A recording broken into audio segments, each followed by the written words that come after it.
Okay, so we are on the record now. You should all have been asked. If you consent, I hope you do. You could stay with us. But we're still, as always, waiting for a quorum. We have the few diehards who show up early, which I appreciate.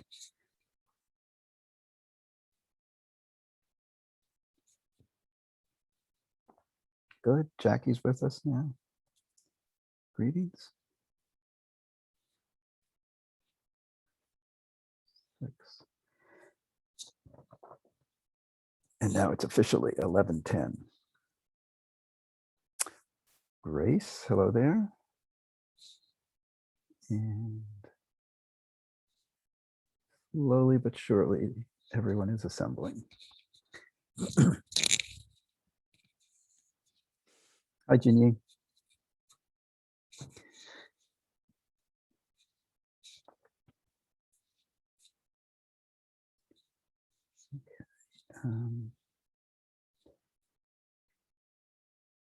Good. Isabel, greetings. You're with us now. Thank you. And yeah, so Isabel puts us over the 50% mark. So we technically have a majority, and I feel like I could proceed, but I'll wait one more minute. We'll see who shows up.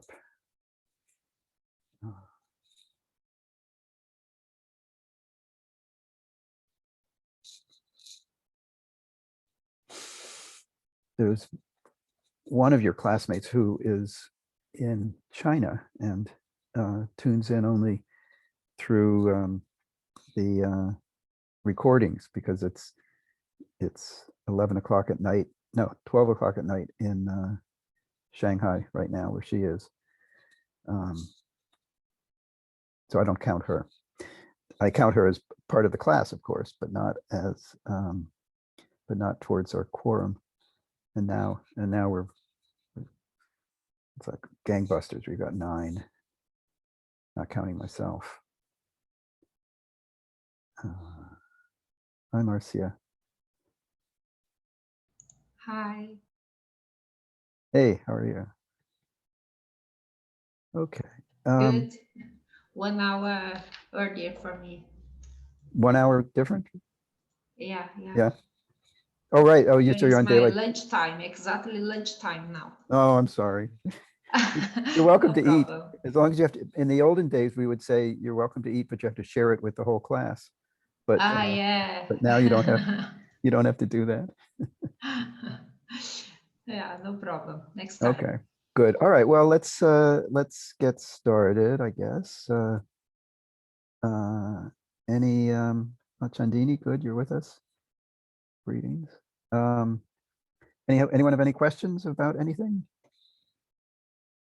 No? All right. Well, I will start as always by giving you the t-shirt du jour. Today, this is one I think you will find interesting.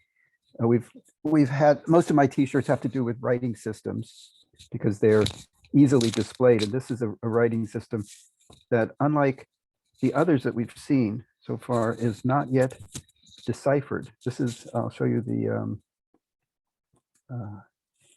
a photo of it up close. Hang on just a sec.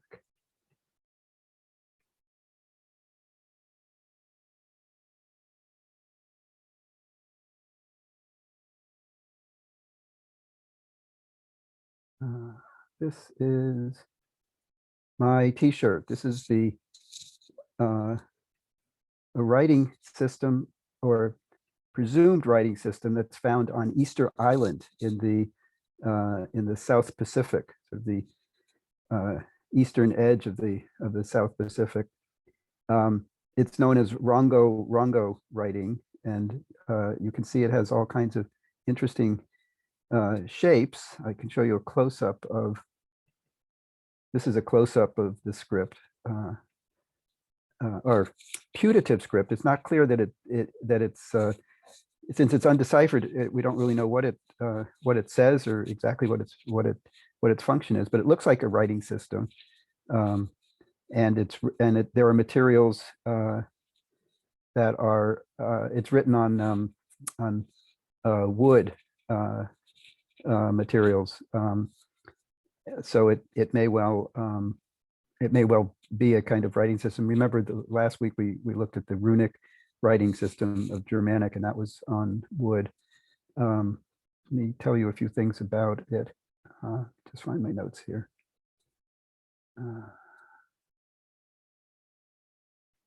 Yeah, here we go. So it's undeciphered. It's an apparent writing system from Easter Island. The age is unclear. Some say that it dates to as far back as 1200 AD, so 800 years or so. Some people think it's a more developed more recently.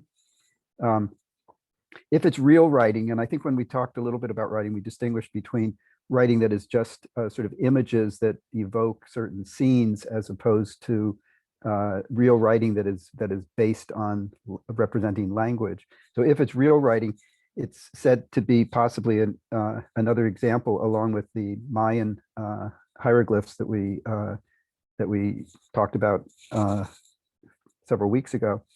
It would be an independently developed system. However, there are always debates about these things, particularly in the absence of sort of knowing what these documents are saying. Some say that it wasn't actually known, it wasn't recorded, or no information about it was recorded by outsiders until after there was contact with Spanish sailors, conquerors in the 1860s, so that maybe it was a matter of stimulus diffusion, which we talked about also as a way in which the concept of writing could spread. So this is, not much is known about this, and it remains one of the ongoing puzzles that has not prevented it, however, from it showing up in a place that you probably haven't been to lately. That is the OSU library.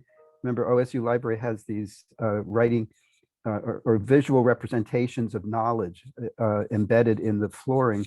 And there's the Rongo writing is one of them. This is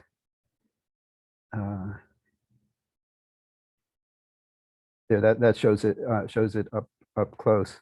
But so if you ever get a chance to go to the library again someday, I hope we will all be able to go to the library on a regular basis. I know it's open now, but it still has somewhat restricted access. But on one of the somewhere on the flooring, I'm not sure, I can't remember where exactly in the library it is.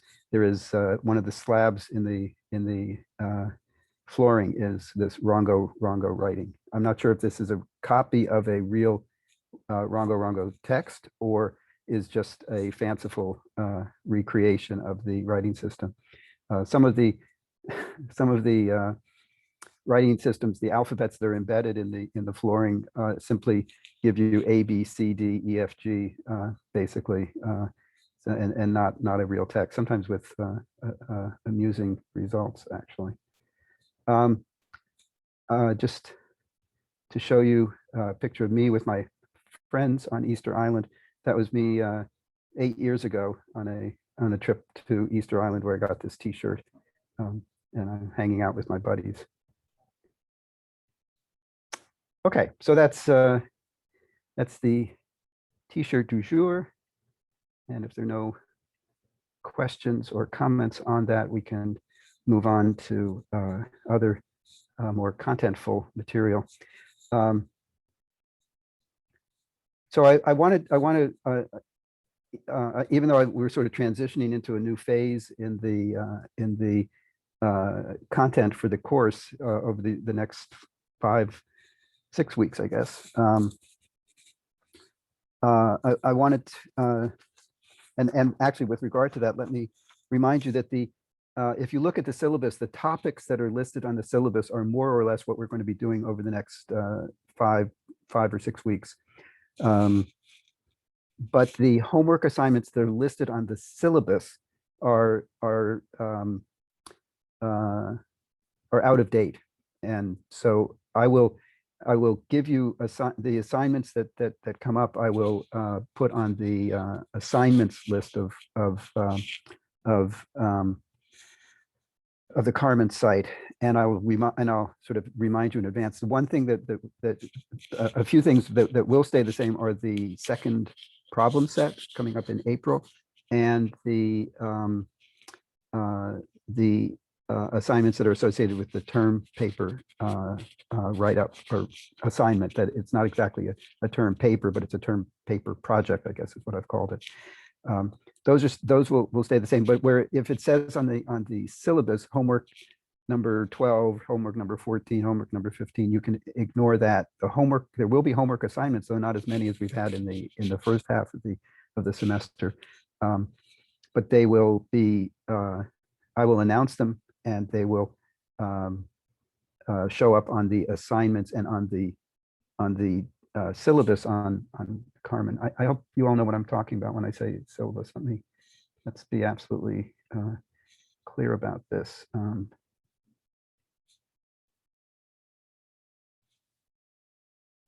So the assignments will show up here on the assignment list. The assignments that are on the and they will then show up on the syllabus like this. When they're due, like homework number 4, that was from some time ago, number 5, and so forth. These still have the 13, 14 coming up due on Wednesday, and they will be. And as soon as I enter them into the assignments list, they get listed on here. There is another document which is called the syllabus, which you can see in the modules. That's this thing here. And this is the one,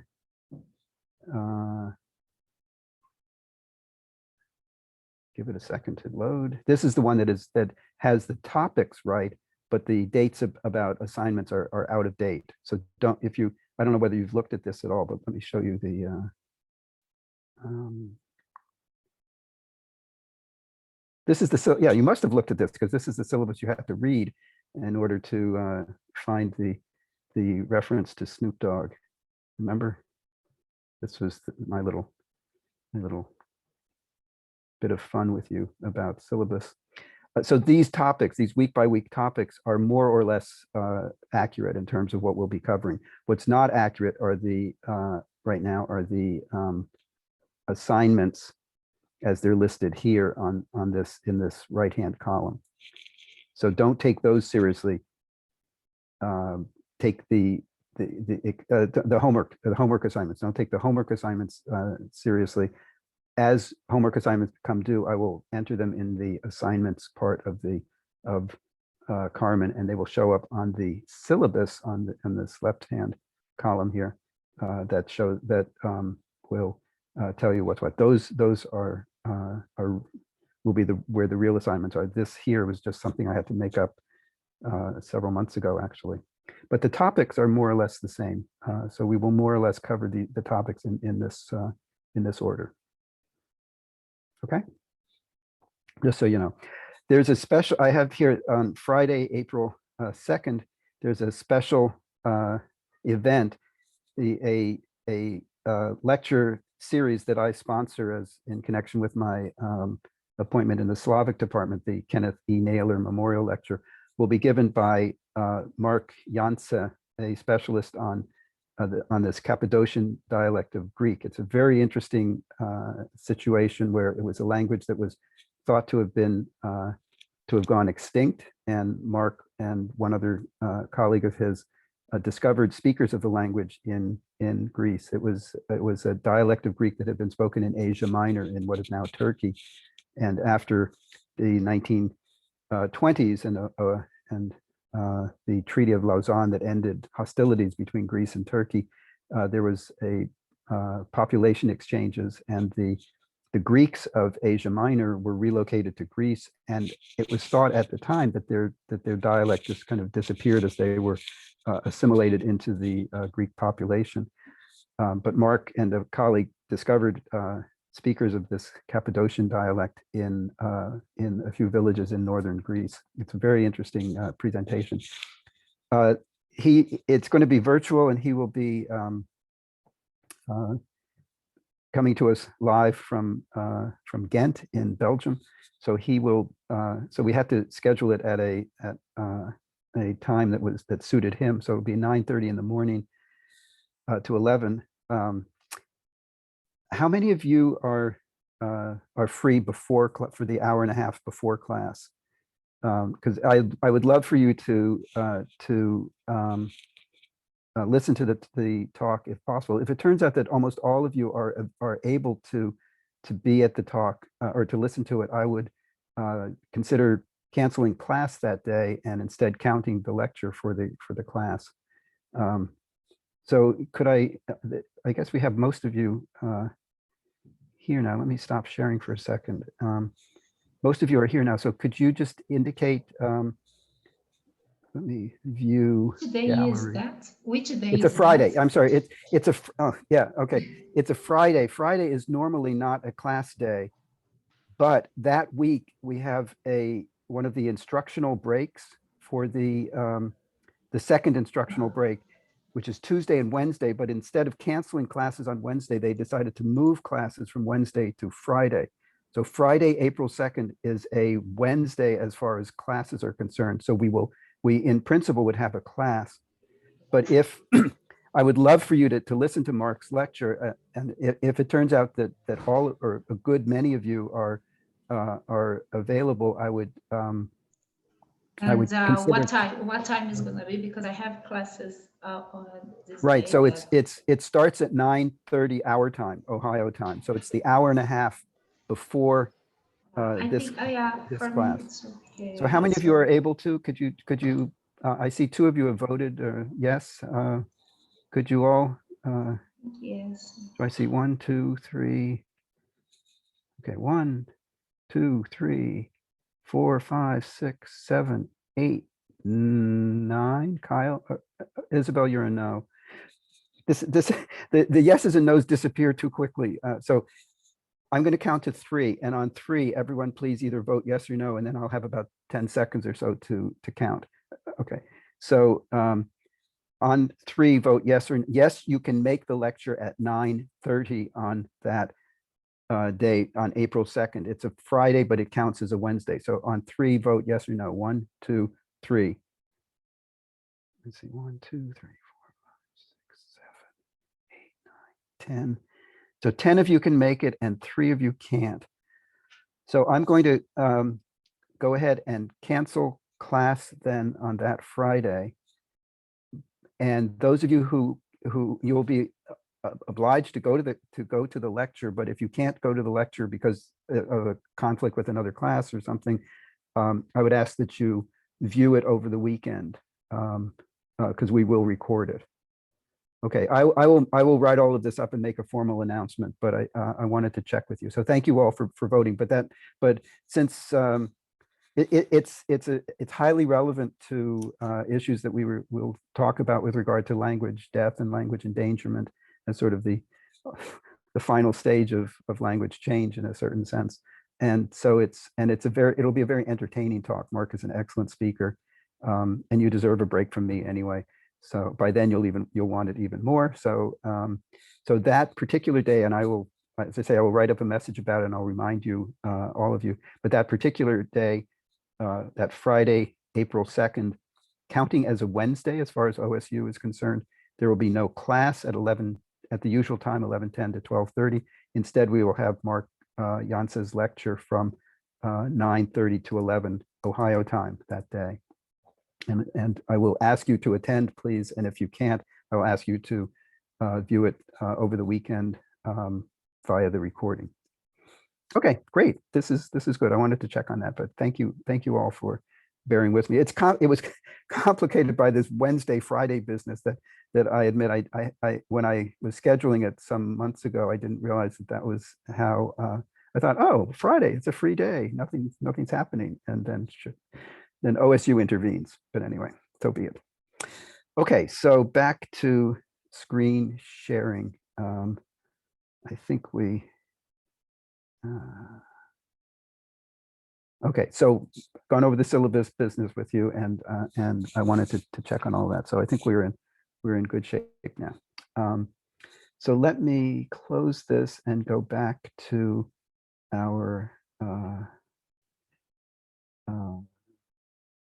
yeah. So I have some, as I say, near final thoughts, because I want to talk about, there's more to say about the comparative method. Believe it or not, we've spent so much time on it, and there's still more to say. But I wanted to work through a couple of key points that I think are super important to keep in mind, and we will. I say near final thoughts because the comparative method will crop up again, and again, even in the next 5 weeks. Okay, so mostly, as I say here, we've worked with in looking at cognate sounds, in making the comparisons that we make with cognate sounds. Mostly we've worked with words that are similar in or sounds, I should say, that are quite similar in some respect. But what's really relevant, and I've tried to make this clear, even though our examples don't show it dramatically, but what's really relevant is not similarities so much as correspondences. And the difference that I have in mind here is that correspondences can be very, very different from one another. The corresponding elements can be quite strikingly unsimilar, dissimilar. So from the handout last week, I just went through it quickly, but I want to so I want to emphasize it again. Remember, we looked at towards the end, we looked at the ways in which the Indo-European word for five, Proto-Indo-European word for five, has developed. It's reconstructed as penque, and I want to just focus on the outcomes of the p and the qu, the initial p and the medial qu. It ends up as a p in Slavic, and the qu is deleted. So we have a p and a 0 as the outcome. For Latin, there was an assimilation that took place, and the first p ended up as a qu. So we end up with qu and qu. And that developing on the way to from Latin into the Romance languages, the qu, initial qu became an s in French, and the qu, the second qu, became a k in French in the words cinq for five. In Spanish, at least European Spanish, the outcome of the qu in that particular environment was a th, and the k, the qu, ended up as a k. In Italian, that k in the initial position became a ch in and a qu. So we have in French cinq, Spanish cinco or cinco in New World Spanish, and Italian cinque with a ch and a qu. In English, five, it's cognate. We have an f as an outcome initially, and a v as the outcome of the qu. And in German, fünf, for instance, we have f's there. So we can actually have quite a range of different outcomes. The p, initial p, gives rise to a p in some cases, a qu in some languages, an s, a th, a ch, an f, and the qu gives a k, a qu, a v, and an f, and a 0, actually, for that matter.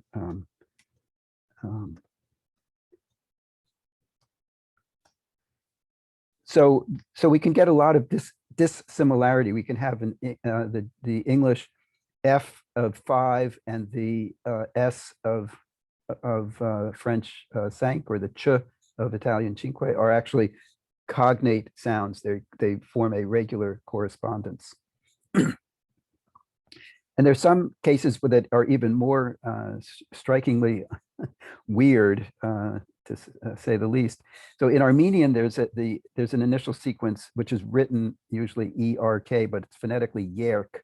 The y here is the IPA y, so yerk in quotes with a y. And this seems to come from Proto-Indo-European dwa, and it's revealed by correspondences where a Sanskrit dwa corresponds to a Greek dwa, corresponds to English twa, and in Armenian we have this form yerk. We see this in the word for two. So the Armenian word for two is yerku, and that is cognate with Old English toi. which shows the w still in modern English too. The w has been lost. Yerku, corresponding to toi, corresponding to dwao, or dwo in Greek, and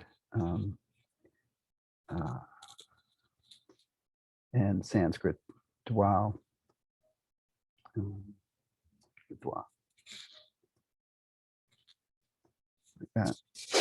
But not only the word for two, but also in the word for far, in the word for fear, and derivatives from that. So the verb to fear and the noun to have to fear something, and also in a derived word that means birth pangs. Now these are the only forms in the only roots and words in Proto-Indo-European that would have a dwa sequence in them, and all of them end up as yerk in Armenian. The word for so if we segment off what makes this into the word for two, this gives so the word for far is dwaron in Greek, and yerkar in Armenian, for instance. So what is the import of the fact that all of these forms develop alike? What is what in the terms that we've been talking about? What does that if we have 5 or 6 or so forms that all show the same development? What bell goes off in your mind? Anyone? It suggests there was a common origin, a regular sound change. Regular sound change. Thank you. Yes, regular sound change was exactly what I was looking for. You remember, I think I said at one point that 9 times out of 10, when I go fishing for an answer, it's you'll be right if you say regular sound change. So good for you for remembering that, Oscar. Right. So in this case, there are 6 words or forms that show a dwa based on correspondences across the various languages, and all of them show this yerk in Armenian.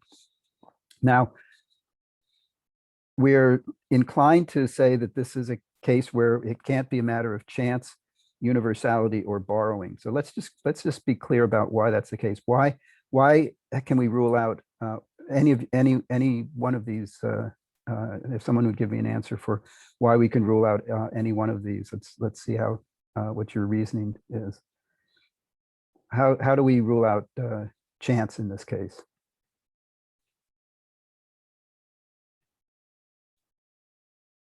All right, let's start with another one then. How do we rule out universality?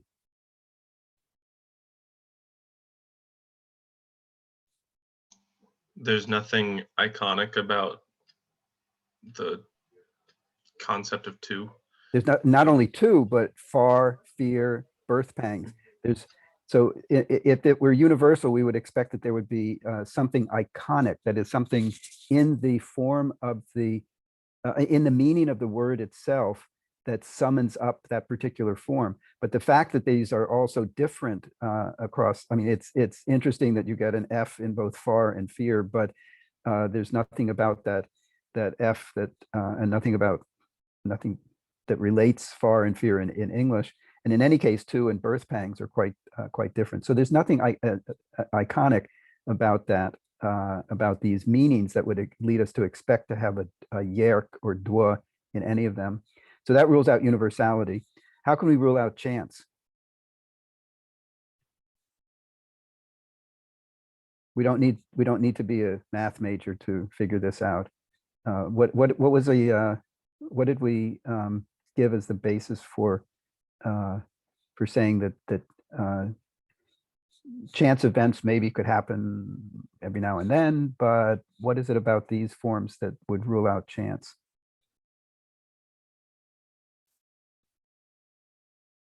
Anyone?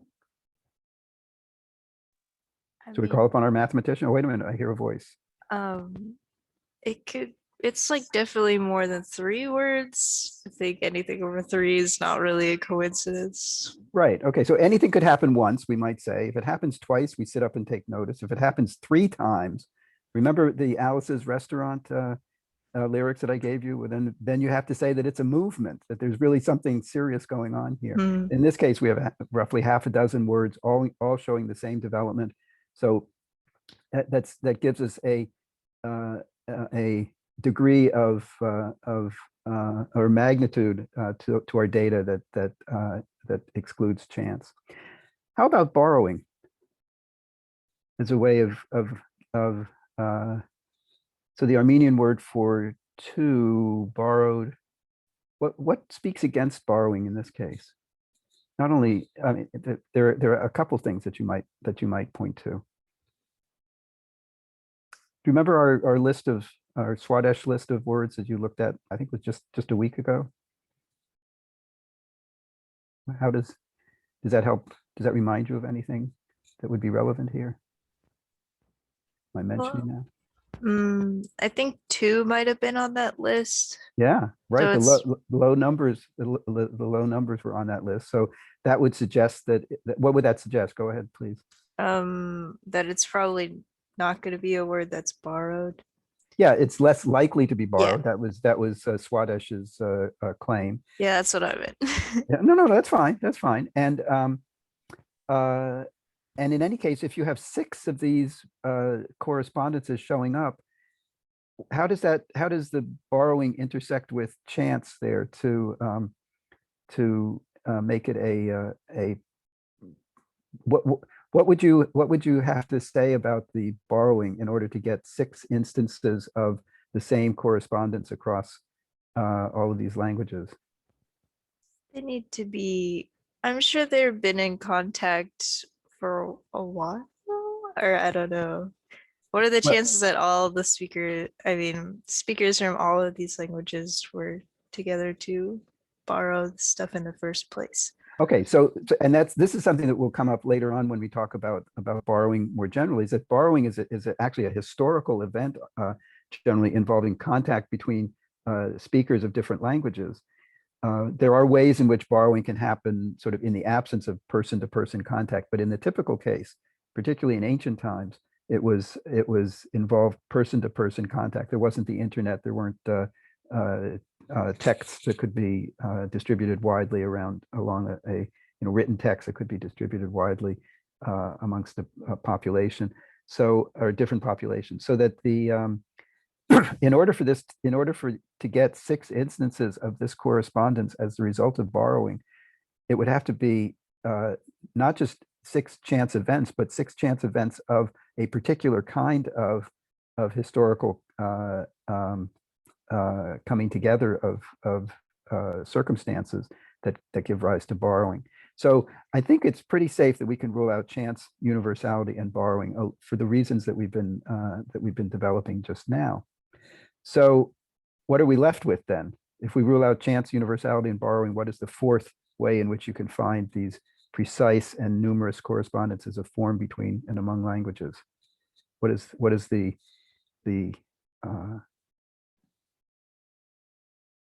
the hypothesis that we are led to? Remember the characterization I gave of the comparative method resting on 1 fact and 1 hypothesis. What is the hypothesis that we're led to if we can rule out chance, universality, and borrowing? Isn't it just the regularity of sound change? Well, yeah, but what does regularity of sound change depend on? That's a good one. Hmm. You're right. So you're in the right ballpark. Let me put it that way. But you're not quite. Yep. What is the hypothesis? The specific hypothesis? We could put it up, but I was hoping. Let me find it here for you.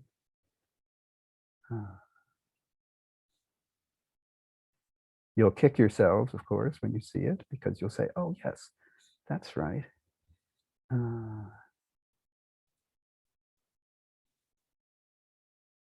Here it is. 1 fact.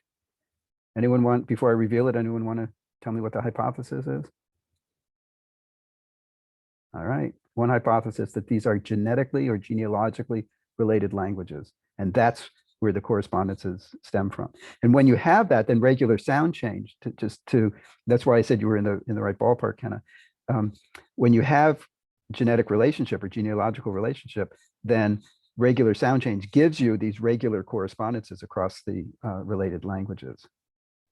So that's why I said you were in the right ballpark. When Oscar answered regularity of sound change earlier, my answer was, oh, they're related. Okay, all right. So you So just I got it too early.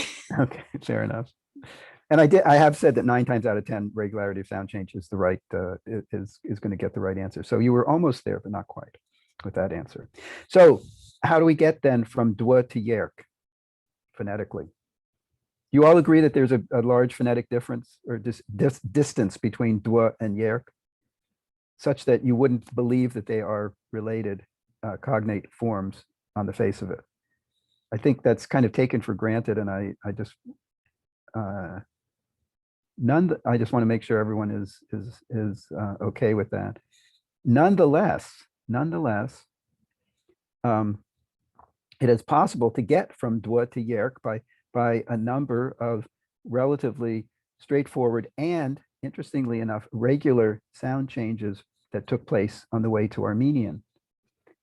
And I will reveal this is the whole story right here in front of you.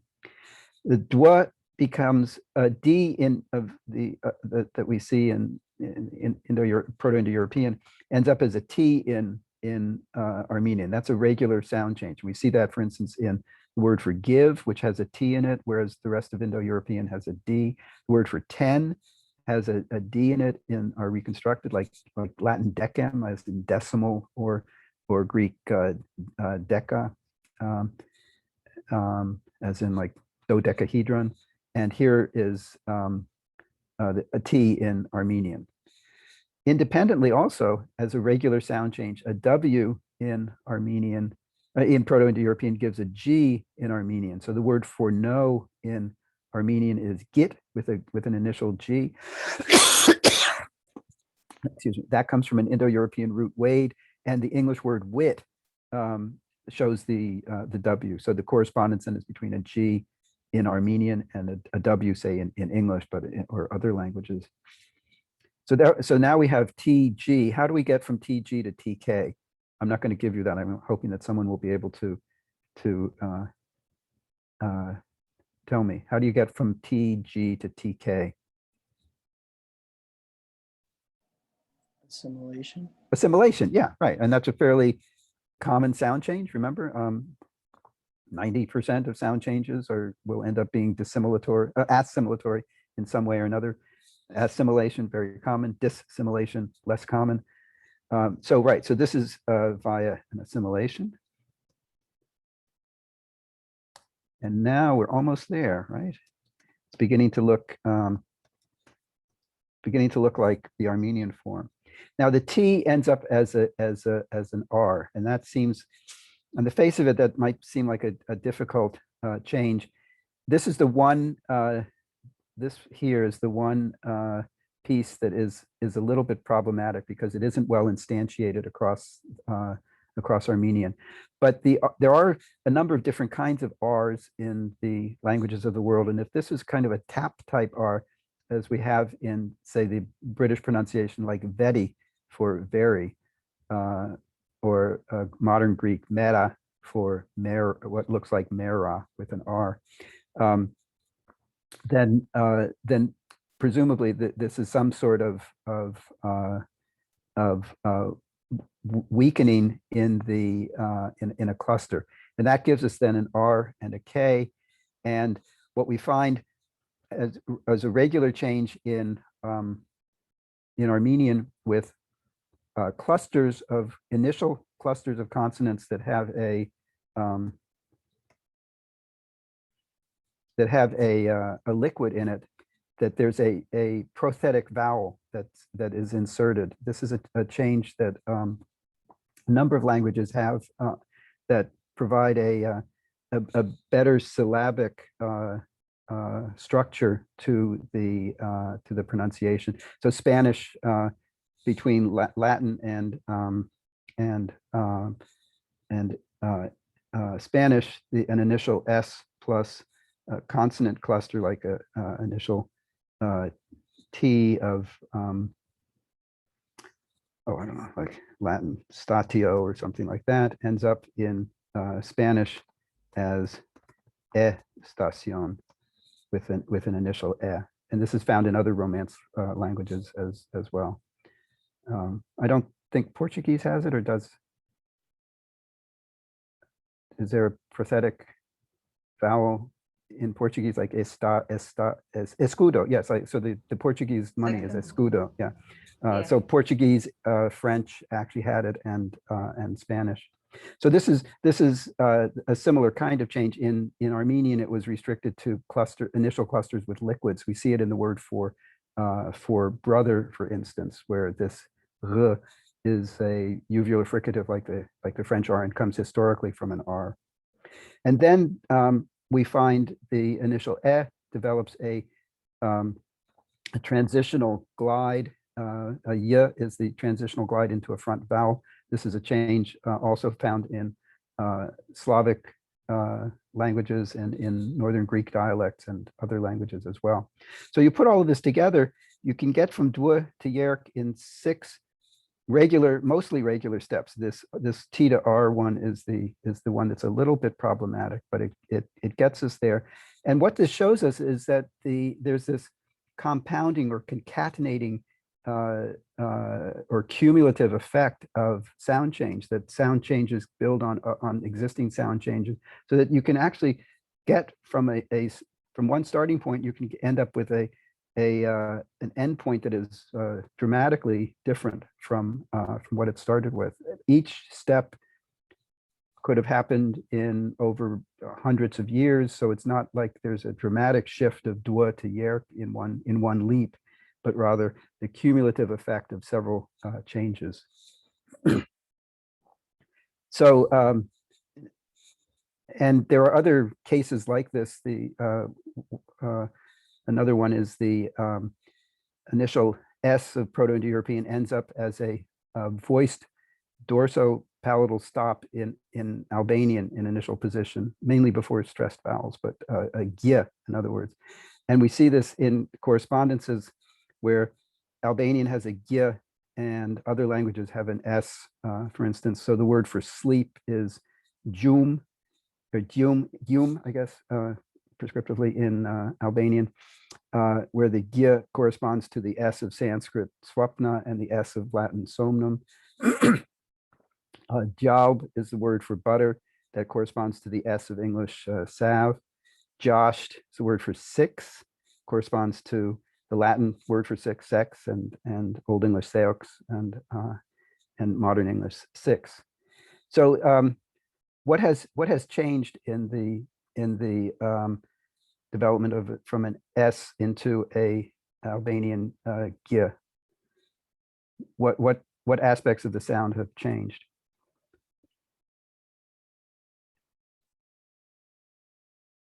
Anyone? If you were describing the change, what would you say has changed?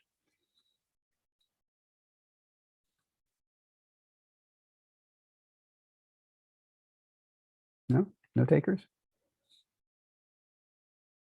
Well, look at here. I've given you the features for the for the gya. It's a voiced dorsopalatal stop. What is the starting point of S?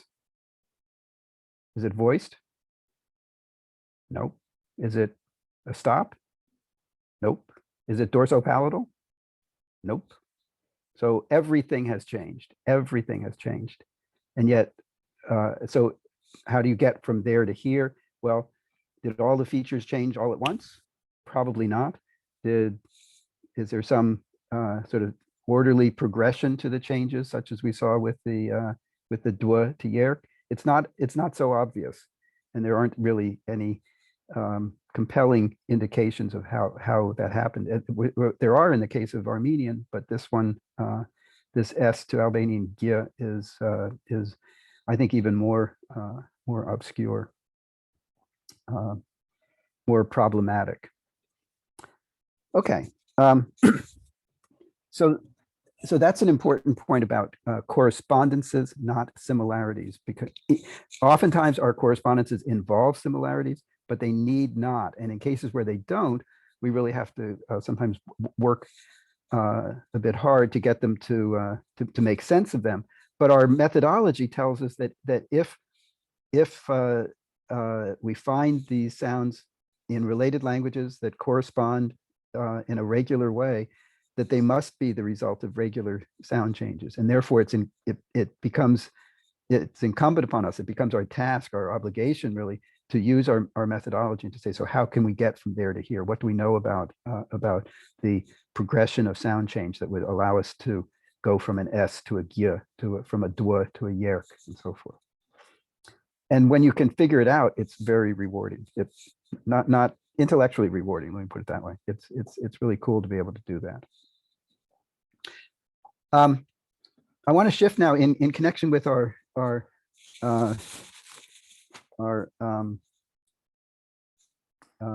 interest in moving in the direction of semantic change, the homework that you did for today, for instance. I want to remind you that we've actually have had to pay attention to meanings and therefore to semantic change when we've been doing the comparative method. Remember, in the very first example we had of the comparative method, the Burmese word thon and the Otzi word sham were said to be cognate forms. And we just kind of buried the fact in parentheses that the Burmese word means iron, the metal iron, and the Otzi word means knife. And we just sort of said, okay, well, just accept that they're related.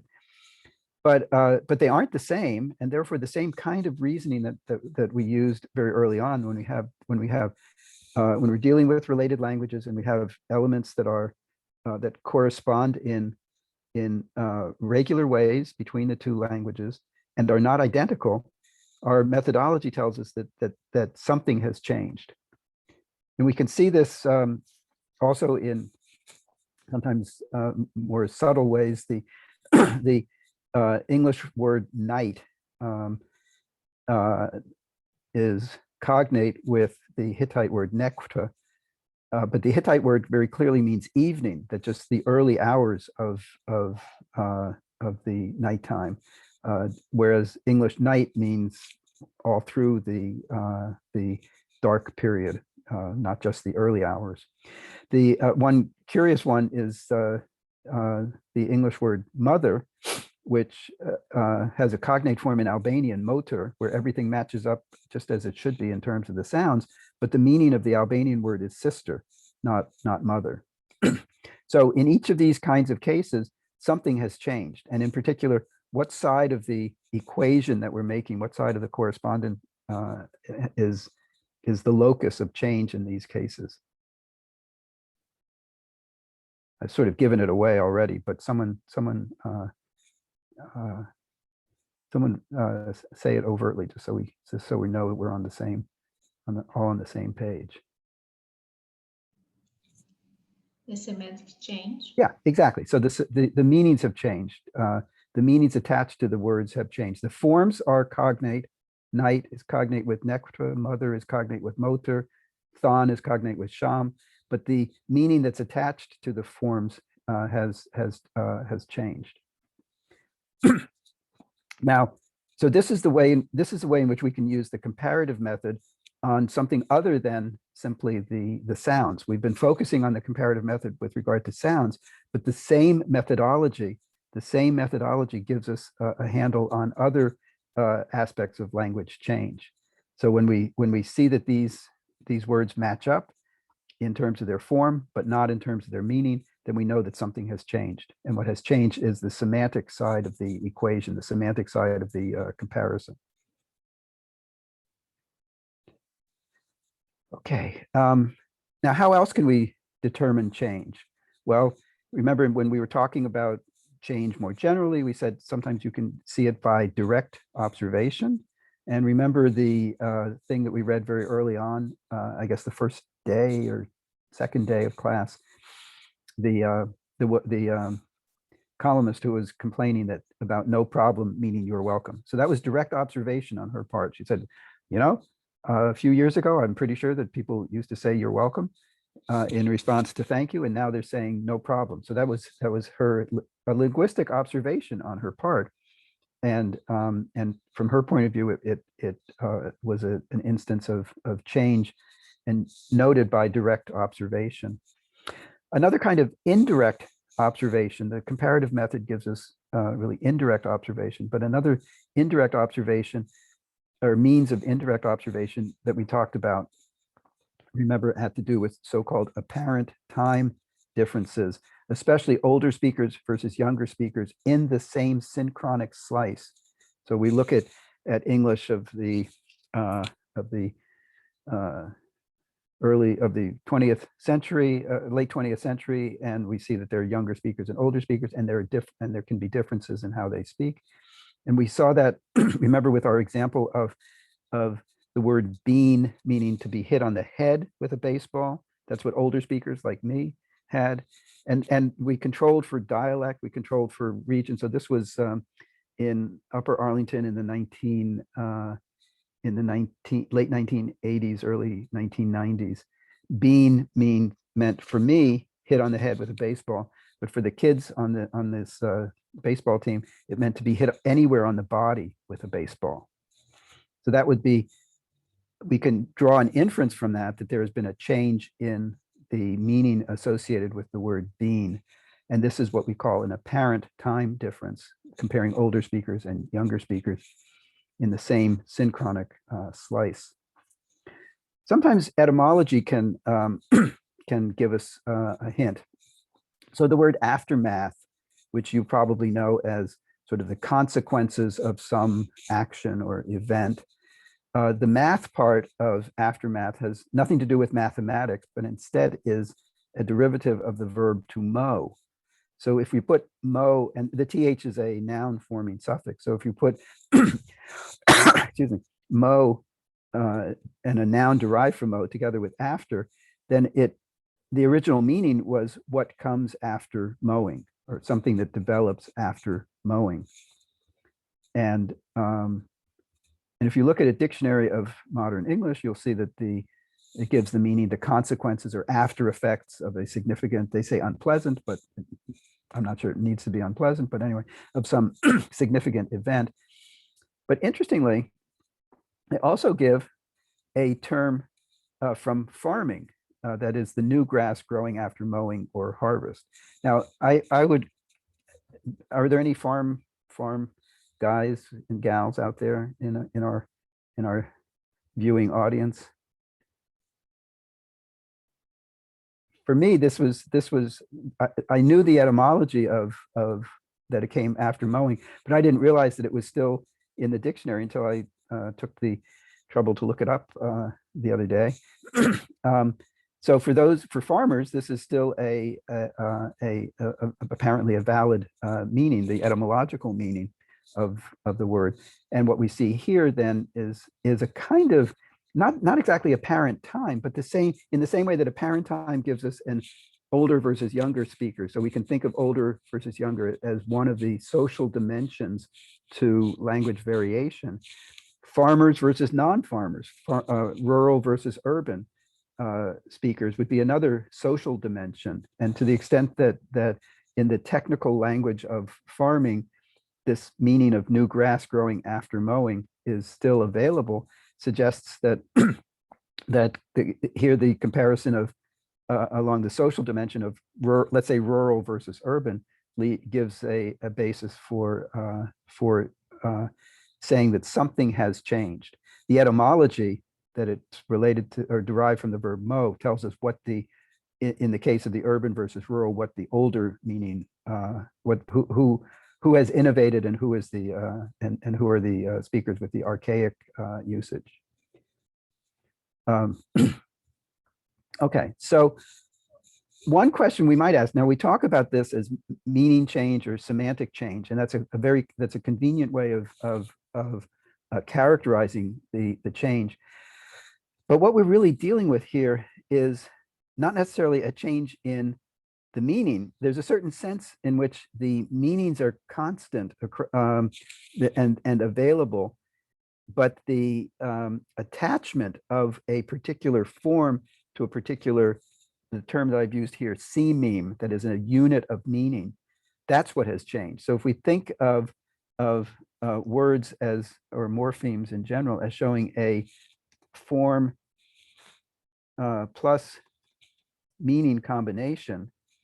So we have form 1 plus meaning 1. What has changed is that the same form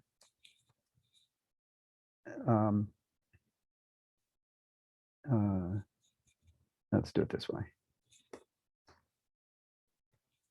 The same form is attached to a different meaning. So it's not that the meaning has changed, but that the meaning was available. And so let's assume that that the language has, so language A has meaning 1, meaning 2, meaning 3, and so forth, different different seemings, that is different units of meaning. And what has happened is that the attachment of a particular form to a particular meaning has yielded to that same form being attached to a different meaning. So it's not that the meaning has changed, but the attachment of the form to the meaning is what has changed. And not a lot hinges on this, but there's a certain amount of vagueness in the terminology semantic change, and I just wanted to clarify that. Now, there are sometimes completely new meanings that come out of nowhere, particularly in the realm of technology. So, so when a new technological item arises, like a computer or a telephone or camera or whatever, some years ago, that is not an existing unit of meaning, but rather a human creativity has given rise to a new entity that gets a meaning associated with it, so that brand new inventions that come sort of out of the blue, out of the minds of creative people, give the basis for new units of meaning. But for the most part, at any given time in a language, what we have is a range of seemings, a range of existing units of meaning. And what we call semantic change is actually a sort of reattachment of a form to a different existing unit of meaning. And with that, I'd like to turn to the homework assignment that you were to do for today. I didn't get a chance to read them, I'm afraid, but I'm assuming that most of you have turned them in. I'm hoping you have. But even if you haven't, you can follow along in class. Let's look at that now.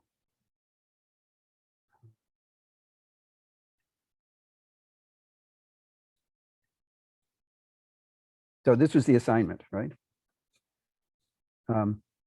So let's just go through it and get a sense of what's going on here. This is a passage. This is entirely made up passage. I didn't make it up. This is an exercise that John Algeo made up, and so I borrowed it from his workbook.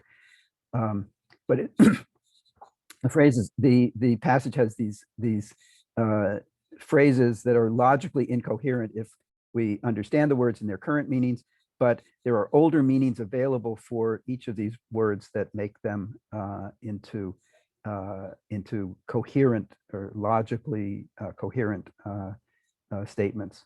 So what is incoherent about saying he was a happy and sad girl? Anyone?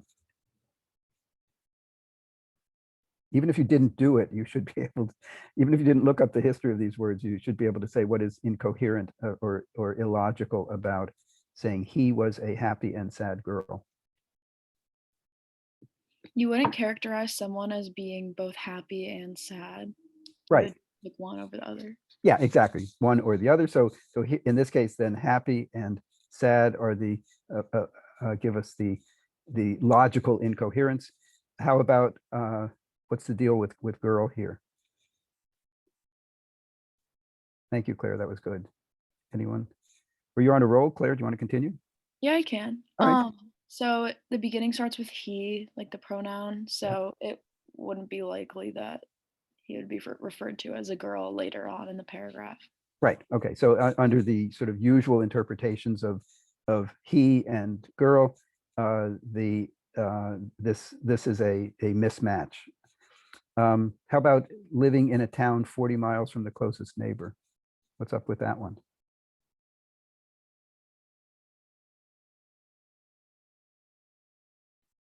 Anyone? Town implies multiple people living together, like a community. Yeah, right. So in a town, there usually is a sort of concentration of people. Okay. So and you can his unmarried sister, a wife. What is illogical or incoherent about that?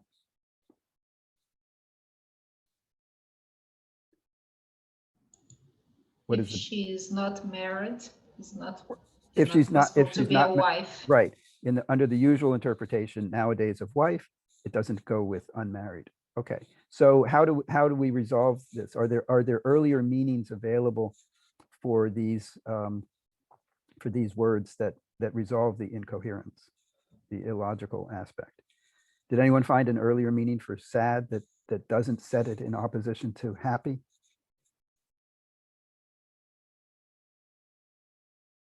Anyone?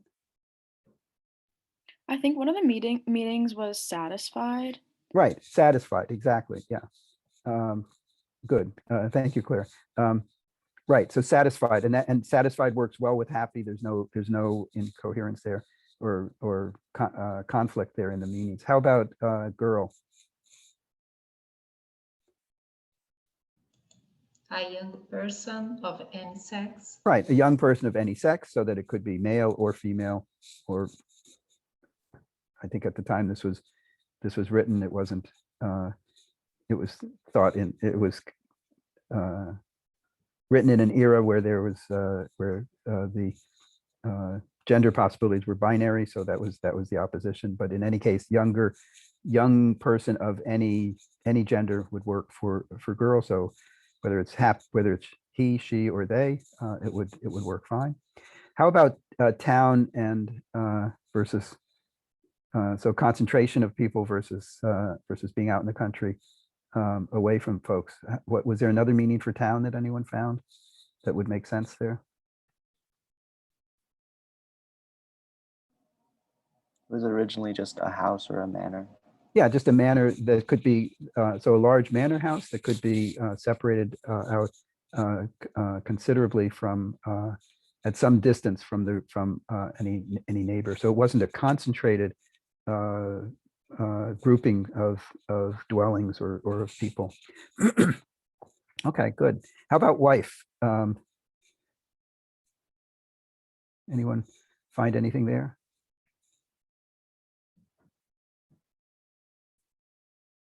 What did wife mean in earlier stages of English?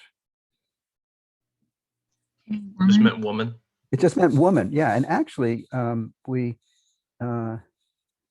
see that still in does anyone know any words that have wife in it that or any uses of wife that do not refer to marriage? What? Do you know the term midwife? What is a midwife?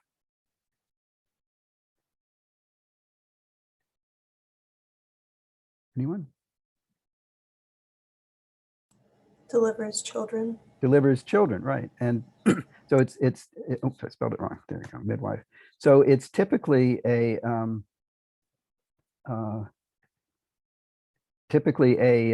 woman who assists in childbirth. So it doesn't have to be a married woman who assists in childbirth, just simply a woman.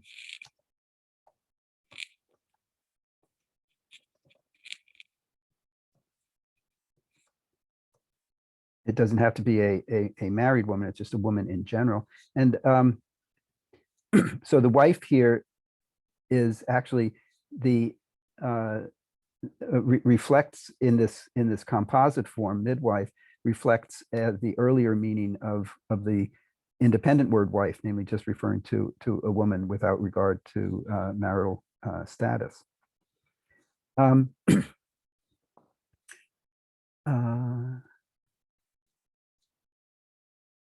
mid, by the way, is mid is from an old word that meant with. So the midwife is someone who is with the woman, with the woman bearing the child. So if we were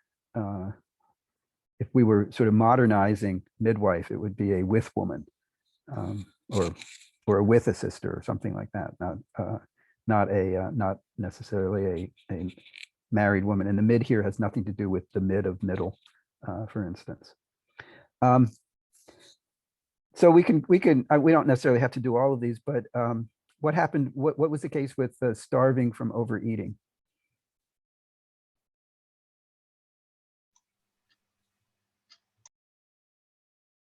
How is this logically incoherent?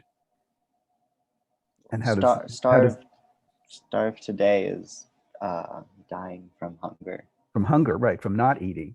And what did starve mean in earlier stages of English that resolves that semantic conflict? Just dying in general. Just dying in general. Yeah, exactly. How about these deer who live in a tree? What's up with that?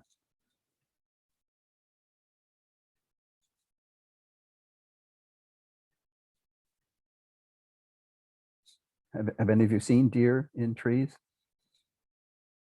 I haven't. Oh, No. Okay. Thank you. Thank you. So what did deer mean? So there's a problem there about deer living in trees. How do we resolve that? What earlier meaning of deer resolves that? I just got wild animal, or like wild animal with 4 legs. Yeah. So an animal, it's a more general, had a more general sense of animal, a 4-legged animal, I guess. I suppose most of them are, other than us. How about the apple tree that bore pears? What was up with that? Apple trees should bear apples, not Should pears. bear apples, right? And what was there an earlier meaning that made sense here? I think apple was just any kind of fruit. Any kind of fruit. Yeah, exactly. Okay, so we don't have to belabor this, but did anyone have any questions about any of these? Were there any ones that we haven't talked about that were puzzling to you? Actually, I have one. Okay. The last censure, Yeah. because I don't think I've ever used that word. Okay. Fair enough. Would someone like to explain what was going on with censure?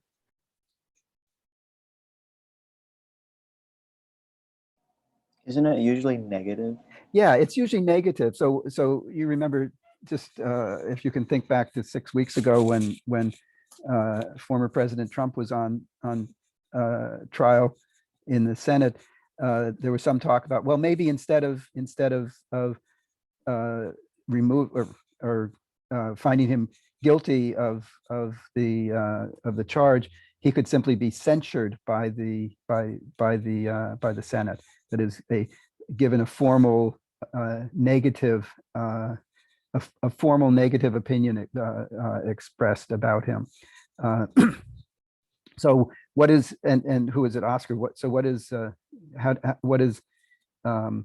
so censure has a negative sense, and the conflict is then what is the conflict that we see here with general censure held to be a model of chastity and virtue? They're making, well, the model of chastity and virtue is a positive judgment, but censure is a negative judgment. Right. So there's a conflict between the negativity of censure and the positivity of being a model of virtue, of virtuosity. And what did you find an earlier meaning for censure that Yeah, I went all the way back to Latin where it was just a judgment, I think. Right. It's simply right. So there was an earlier meaning of censure that simply meant a judgment without specification of positive or negative, just a judgment in general. So does that clear it up, Kenna? Yeah, the part I was a little confused is like, how does it say the general censure? But I guess it's used like the general consensus was that. Yeah, exactly. Yeah. And I think consensus in English now is neutral, right? I mean, so consensus Mhm. could be positive, he's a model of chastity and virtue, or the consensus is he's a real rat, or a snake in the grass, or whatever.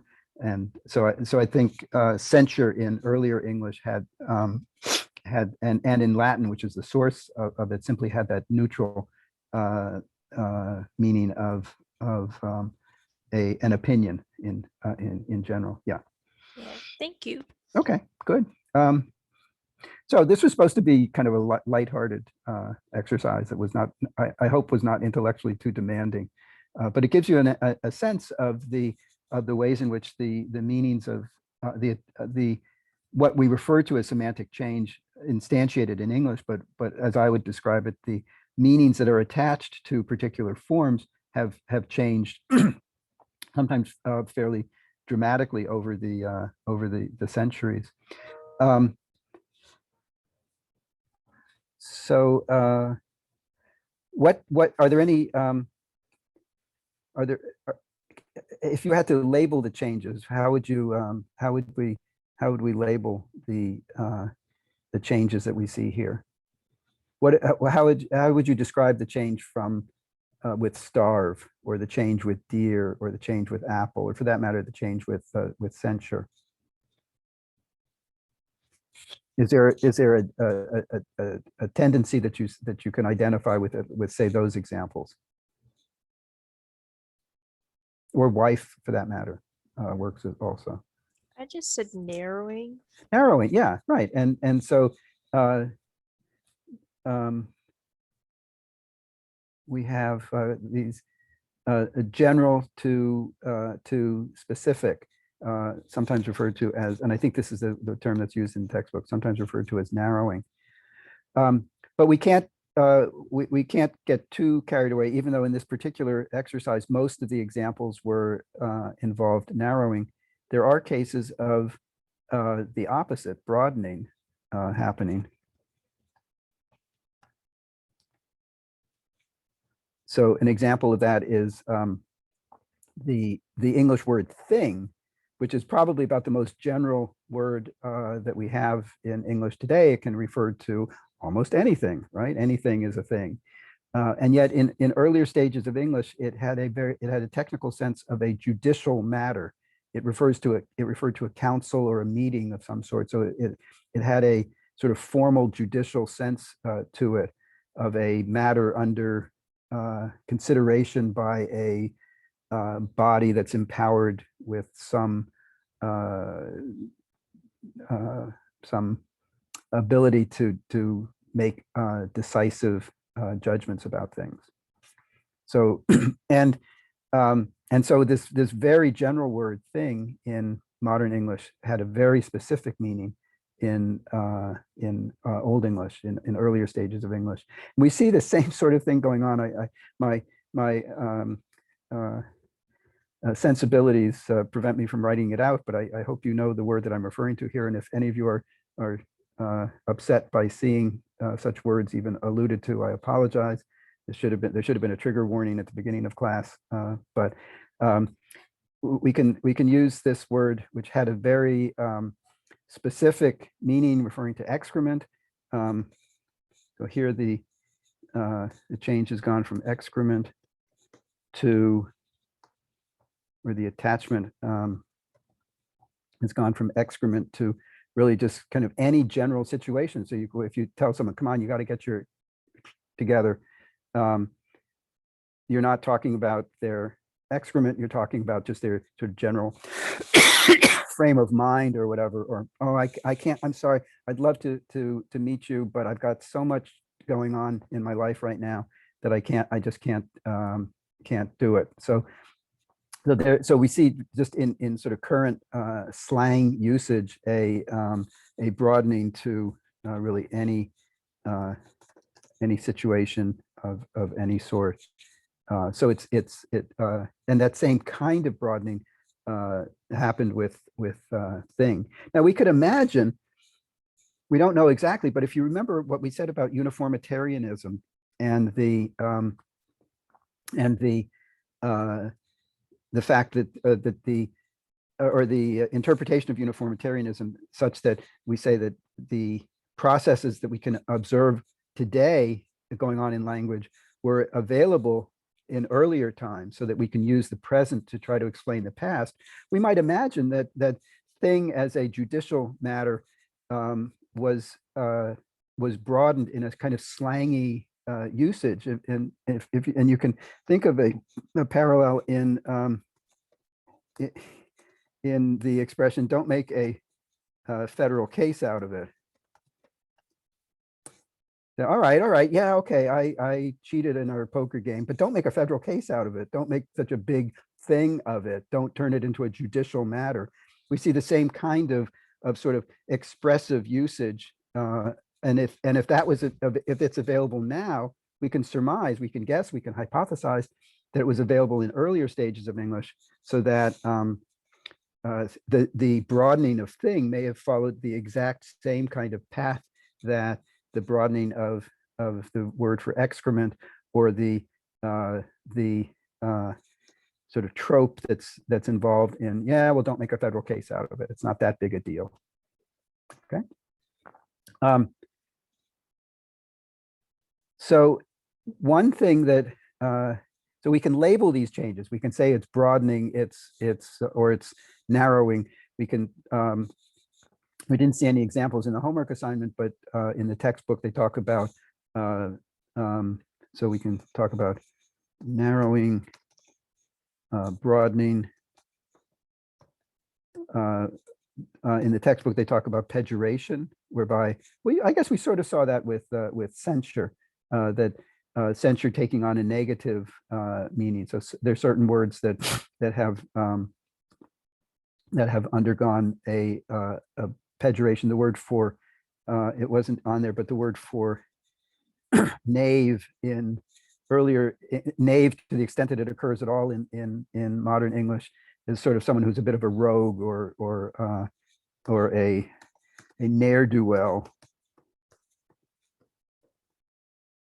But in earlier stages of English, it simply meant a brave young man. Yeah, Kyle, you have a question? Yeah, as far as the homework is concerned, with sad, Yeah, would that not be considered pejoration as well? I guess so, because it went from a positive sense to right. So it meant satisfied, which is sort of a positive value, and has a more negative association with it. Yeah, these aren't mutually exclusive. So it can so the narrowing could lead to a word or a meaning that being associated with a word that is more pejorative in sense. Yeah. And there can also be sort of upgrading, sometimes referred to as amelioration, which I could spell better. Amelioration, which we see in the word knight, which is now is thought of as someone who is, like my knight in armor, or shining knight, or whatever. But in earlier English, it simply meant a young, another word for young, a young man, and now it's a young man who is or a young person who is imbued with particular qualities, particularly positive qualities. So the term has been ameliorated somewhat. But that's also, but you're right, that these are not mutually exclusive kinds of terms. I'll mention only, and then I guess we'll stop, that the meanings are associated with particular contexts, where the context can be both linguistic in nature, but also social or external in nature, what you might refer to as the milieu in which something occurs. And that includes the technological context. So, so we can see a difference in meaning depending on differences in context. And so the verb to dust, when it's used with crops as the object. So if you're dusting crops, you're putting a dust down on the crops to to prevent insects from insect damage. But if you're dusting so dust crops means to put dust onto something, but dusting a table or a piece of furniture means to take the dust off. So dust means both to put dust on and to take dust off, depending on the context, depending on the object that's involved here. And so next time we will use that, since we're out of time now, but next time we'll use that to look at some of the changes in the associations to these words here, a black, bead, sail, teamster, right, and so forth, and move from there into a consideration of metaphor as a very powerful force in these changes in associated meanings associated to particular words. And the metaphor is what I want you to focus on in that homework assignment for Wednesday. Again, it's meant to be just sort of a light, not particularly intellectually challenging exercise, just to get you to think a bit about certain phrases in English and the ways in which metaphor has played a role in their semantic development. And remember also, we will tie this back to the question of relatedness and the comparative method and how, and what we began all of this with. So I would hope that by Wednesday, also by this coming Wednesday, you will have looked at the articles by Campbell, Greenberg, and Matisoff, at least to the extent of answering those 5 questions, brief answers to those 5 questions. So Hannah, yes, we do have 2 assignments due on Wednesday. One is the metaphor exercise, and the other is the very brief answers to those questions about the Campbell, Greenberg, and Matisoff readings. And if all you do for those 3 readings is to try to find the answers to those 5 questions, that's okay, because I just want to use that as a springboard for closing off that area of discussion about relatedness, because the semantics, if you find the right sections in the readings, you'll see that the semantics does matter for how we judge relatedness among comparable words. Okay, sorry, I've gone over a bit, but yes, so the 2 assignments, neither of them are very challenging, though the Campbell, Greenberg, Matisoff one does involve looking through a number of papers, but the particular questions that you're looking at will focus your attention on specific passages in those readings, and you can, if you want, just do that much. I'm hoping you'll be drawn in and we'll read the whole articles, but at least focus on the particular passages that those questions ask you about. Okay, great. So see you all then on Wednesday. And thank you all for showing up and listening so attentively. Okay, Okay, thank so long, you. everyone. Bye. Bye. So Julia, can you, since you're left in the room, are you still there?